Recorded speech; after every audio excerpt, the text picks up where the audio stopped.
හිතවතුනි අද මම කියලා දෙන්නේ ඔයගොල්ලන්ට දැන් මගේ ස්පෝකන් ඉංග්ලිෂ් කෝස් එකේ විශේෂ වැදගත් පාඩමක් තමයි අද කියලා දෙන්නේ. මම ඔයගොල්ලන්ට ටෙන්සස් කියලා දුන්නා. දැන් පාඩම් 11ක් කියලා දුන්නා ටෙන්සස් වල. අද මම 12 වෙනි පාඩම කියලා දෙන්නේ. ඒ කියන්නේ ටෙන්සස් 12ම සම්පූර්ණ වෙන පාඩම තමයි අද මම කියලා දෙන්නේ. මම ගොඩක් සතුටු වෙනවා ඔයගොල්ලෝ මේ දක්වා මේ පාඩම් ටික බලලා ඒ දැනුම හදාගෙන ඇවිල්ලා තියෙන එක ගැන. ඒ වගේම මම අද මේ පාඩමට අපිත් එක්ක සම්බන්ධ වෙන කෙනෙක් ඉන්නවා නම් මම ඉල්ලා හිටිනවා පළවෙනි වීඩියෝ එකේ ඉඳන්ම ස්පෝකන් ඉංග්‍රීසි කෝස් එකේ බලන්න. එතකොට හරි අවබෝධයක් ලබා ගන්න පුළුවන්. එතකොට තමයි ඔයගොල්ලන්ට පැහැදිලි අවබෝධයක් ලැබෙන්නේ. එකපාරට මේ පාඩම විතරක්ම බැලුවට මේක ආවේ කොහොමද කියලා හිතා ගන්න බැරි වෙන්න පුළුවන්. ඒ නිසා ඒ වගේම අද මගේ channel එකට ඔබ සම්බන්ධ වෙනවා නම් subscribe කරලා like එකක් දාලා comment එකක් දාන්න. මගේ වීඩියෝ එක හොඳ නම් පාඩම හොඳ නම්. හොඳයි බලමු අද පාඩම මොකක්ද කියලා. මම කියලා දෙන්නේ future perfect continuous tense. දැන් මුලින් ඉඳන්ම ආපු කෙනෙකුට පසුගිය පාඩම් බැලුව කෙනෙකුට present perfect continuous ඊතරම් ලොකු වෙනසක් තේරෙන්නේ නැහැ. future කිව්ව ගමන් තේරෙනවා අපි will යොදලා තියෙනවා. අනිත් ඒවා මේ විදිහමයි දෙන්නේ. එතකොට දැන් අපි present එකේ නම් will නැතුව have been working කියලා කතරු යොදන්න පුළුවන්. ඒතර will දැම්මහම ඒක අනාගත කාලයේදී කෙරෙන අදහසක් තියෙනවා. අනාගත කාලය දක්වා යම්කිසි විලාවක් දක්වා කෙරෙන අදහසක්.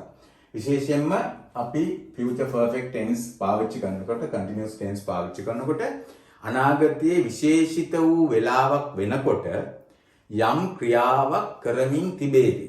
යම් ක්‍රියාවක් සිදු වෙමින් තිබේවි කියන එක තමයි මෙන්න මේ tense එකෙන් කියන්නේ. විශේෂිත වෙලාවක්. ඒ වගේම අපිට කියන්න පුළුවන් යම් ක්‍රියාවක් තවත් action එකක් before another action.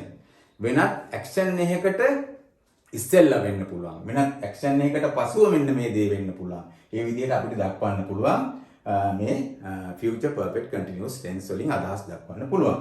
ඒ වගේම අපි නිතරම පාවිච්චි කරනවා common expression එකක් by next week, by next month, by next year. ඒ කියන්නේ එහෙම වෙනකොට මෙහෙම කරමින් ඉදීවි, මෙහෙම සිදු වේවි.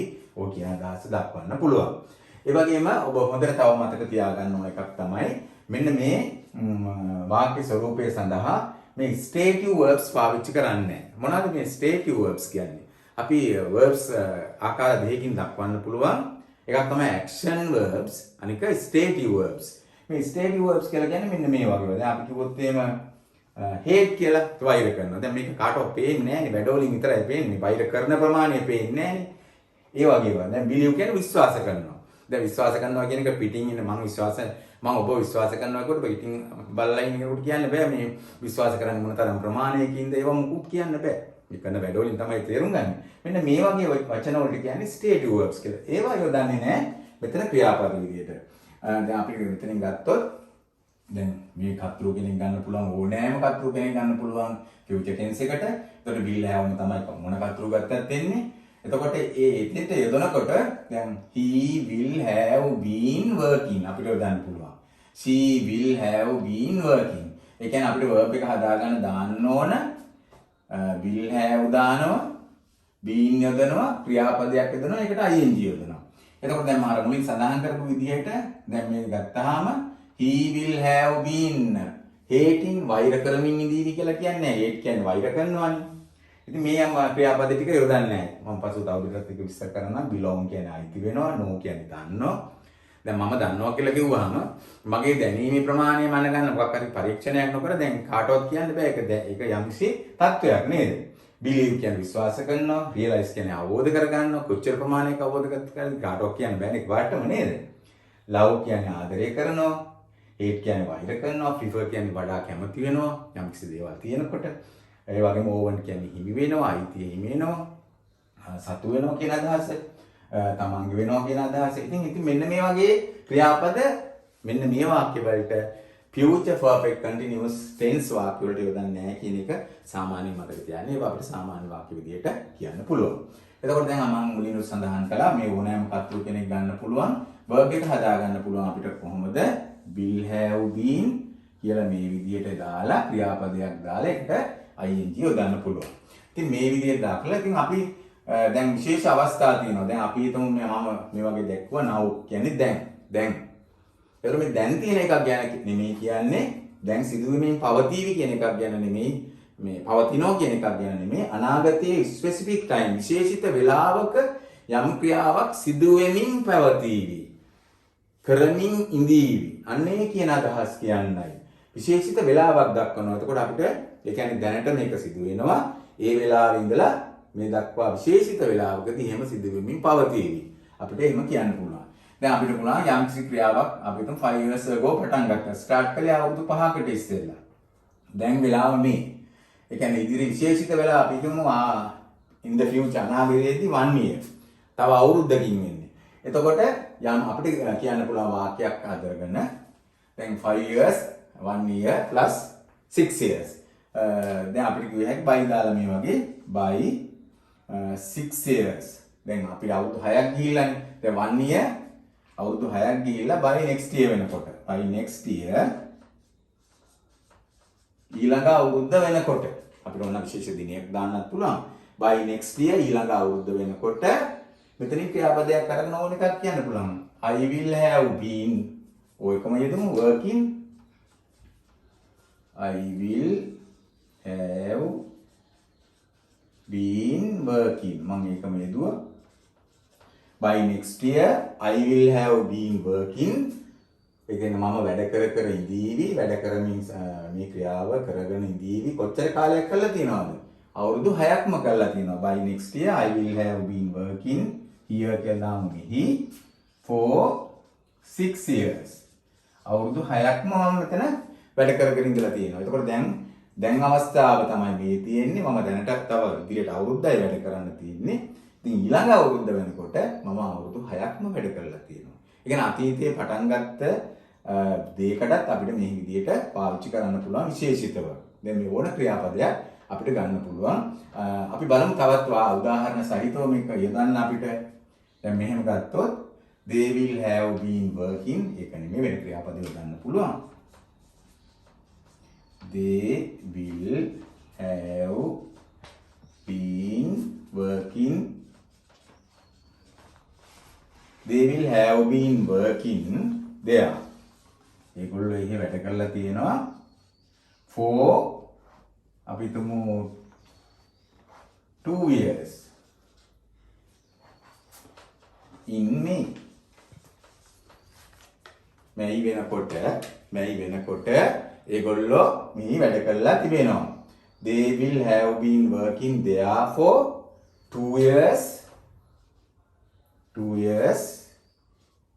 in May. මේ මාසේ වෙනකොට ඒගොල්ලෝ වැඩ කරමින් ඉඳලා තියෙනවා. එතකොට අපිට මේ විදිහට යොදන්න පුළුවන් විශේෂයෙන්ම සඳහන් කළා they will have been working there. ඒගොල්ලෝ එහෙ වැඩ කර ඉඳලා තිනවා for 2 years. අවුරුදු දෙකක්ම in May වෙනකොට විශේෂිත සඳහනක් කරන්න පුළුවන්. අපිට by දාන්නත් පුළුවන්. ඒ වගේම in දාන්න පුළුවන්. අපි තව උදාහරණ කිහිපයක් ගමු. එතකොට මේක හොඳට තේරුම් ගන්න පුළුවන්. දැන් අපි බලමු. දැන් මම උදාහරණ කිහිපයක් ලියුවා අපි මේක යෙදෙන අවස්ථාව. දැන් by 10 කියන්නේ 10 වෙන විට.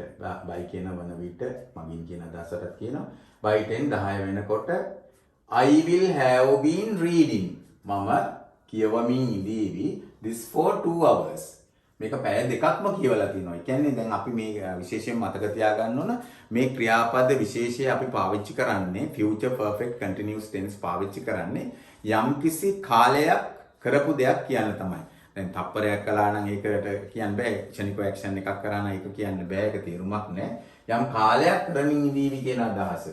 by 10 I will have been reading this for 2 hours. දැන් පැය දෙකක්ම මම මේක කියවලා තියෙනවා. කොයි වෙලාව වෙනකොටද? 10 වෙනකොට. තාම පැය දෙක සම්පූර්ණ නෑ. 10 වෙනකොට තමයි මම පැය දෙකක් කියවලා තියෙන්නේ. කියන්නේ එතකොට තමයි පැය දෙක සම්පූර්ණ වෙන්නේ. by next June ඊළඟ ජූන් වෙනකොට they will have been working. ඒගොල්ලෝ මෙහි වැඩ කරමින් ඉඳලා තියෙනවා for 10 years. ඒ කියන්නේ එතකොට තමයි ඊළඟ ජූන් වෙනකොට තමයි මේ 10 years කියන එක complete වෙන්නේ සම්පූර්ණ වෙන්නේ. ඒක තමයි අපි තේරුම් ගන්න ඕන දේ. ඒ වගේම තව මේ වගේ වෙනත් ක්‍රියාපදයක් මම කියවනේ action එකක් සඳහන් කරමින් දාන්න පුළුවන් කියලා. when your parents come. ඔයගොල්ලන්ගේ වෙන කියන්නේ විට ඔයගොල්ලන්ගේ දෙමව්පියෝ එන විට they will have been finishing the work. ඒගොල්ලෝ වැඩේ අවසන් කරමින් තිබේවි. when your parents come they will have been finishing the work. ඒගොල්ලෝ වැඩේ අවසන් කරමින් තිබේවි. එතකොට අපිට විශේෂ යම්කිසි ක්‍රියා අවස්ථාවක් දාන්නත් පුළුවන්. When you understand this danger, when කියන්නේ විතනේ ඔබ මේ තේරුම් ගන්න විට මෙහි භයානකකම danger, you will have been facing the critical situation. ඔබ බරපතල අවස්ථාවකට face කරනවා. ඒ කියන්නේ serious අවස්ථාවකට ඔයාලට මුහුණ දෙන්න වෙනවා ඔබ මේ danger එක තේරුම් ගන්නකොට. He will have been teaching for 5 years. ඔහු උගන්වමින් ඉඳලා තිබේවි අවුරුදු 5ක්ම in April 10. අප්‍රේල් 10 වෙනකොට. ඒ කියන්නේ අපි තුමු next April 10 කියලාත් අපිට online කියව අපිට ඕන කාලයක් වෙන සඳහන් කරන්න පුළුවන්. He will have been teaching for 5 years in April 10. In December කියලා දාන්න පුළුවන්. December වෙනකොට එයා අවුරුදු 5ක්ම මෙහි උගන්වමින් ඉඳලා තිබෙනවා. ඒකයි තේරුම. දැන් අපි බලමු ඊළඟ වාක්‍යය. She will have been waiting for 2 hours by the time I meet her. දැන් බලන්න මෙතෙන්දී මේ ටෙන්ස් එක යෙදලා තියෙන හැටි. She will have been waiting. ඇය බලාගෙන ඉඳලා තිබේවි for 2 hours. පැය දෙකක්ම by the time කියන්නේ මොන වෙලාව වෙනකොටද? I meet her. මට ඇයව හමු වන වෙලාව වෙනකොට by the time she will have been waiting for 2 hours. ඇය බලාගෙන ඉඳලා තිබේවි පැය දෙකක්ම. ඉතින් දැන් මේන් අදහස් කරන්නේ දැනටත් ඇය බලාගෙන ඉන්නවා. මේ වාක්‍යවල හැම එකම අර්ථය යම්කිසි වෙලාවක් වන විට මේ දේ කරලා තිබේ. මෙන්න මේ වෙලාව සම්පූර්ණ කරලා තිබේ. මේන් අදහස් වෙන්නේ දැනටත් ඇය බලාගෙන ඉඳමින් ඉන්නවා කියන එකයි. She will have been waiting. ඇය බලාගෙන ඉඳලා තිබේවි for 2 hours. පැය දෙකක්ම by the time I meet her. මාට ඇයව හමු වන වෙලාව වෙනකොට. ඉතින් මේ වාක්‍ය වලින් අදහස් වෙන්නේ දැනට ඇය බලාගෙන ඉන්නවා මේ විශේෂිත ස්පෙસિෆික් ටයිම් එක වෙනකොට ඇය බලාගෙන ඉඳලා තිබේවි. යම්කිසි දෙයක් කරලා තිබේවි කියන අදහස. ඒ වගේම next week ඊළඟ සතිය වෙන විට by next week කියලා අපි දාන්න පුළුවන්. Next week I will have been working there. මම වැඩ කරලා තිබේවි එහි for 5 years. ඊළඟ සතිය වෙනකොට මම වැඩ කරලා තියෙනවා. වැඩ කරලා තිබේවි. ඒ කියන්නේ මම අවුරුදු 5ක්ම වැඩ කරලා සම්පූර්ණ කරලා තිබේවි කියන අදහසයි කියවෙන්නේ. ඉතින් මේක ඇඩ්වාන්ස් අයිඩියා එකක් කියවෙන්නේ. අපි හැම වෙලාවෙම මේ වගේ වාක්‍ය කියන්නේ නැහැ. will have been working කියන්නේ නැහැ.